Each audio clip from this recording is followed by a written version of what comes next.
السلام علیکم، آپ دیکھ رہے ہیں کے نیوز چینل۔ خبر شامل کرتے ہیں ساہیوال سے۔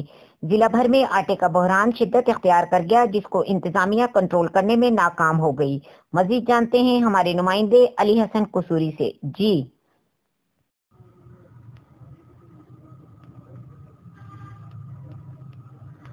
جی بالکل، ساہیوال ضلع بھر میں آٹے کا بحران شدت اختیار کر گیا، جس کو انتظامیہ کنٹرول کرنے میں ناکام ہو گئی اور غریب عوام 2 وقت کی روٹی کے لیے آٹا مہنگے داموں خریدنے پر مجبور اور بے بس ہو گئی۔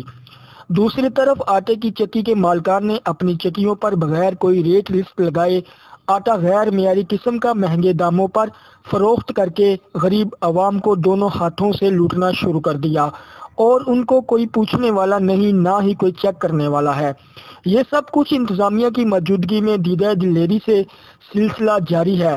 اس قسم کی سنگین صورتحال کی طرف توجہ دلاتے ہوئے مکتبہ فکر نے وزیر اعلیٰ پنجاب، کمشنر ساہیوال ڈویژن، ارباب اختیار افسران سے مطالبہ کرتے ہوئے کہا ہے کہ وہ فوراً اس صورتحال کا نوٹس لے کر مثبت اقدامات کریں اور آٹا بلیک میل میں فروخت کرنے والے افراد کے خلاف سخت کارروائی کی جائے۔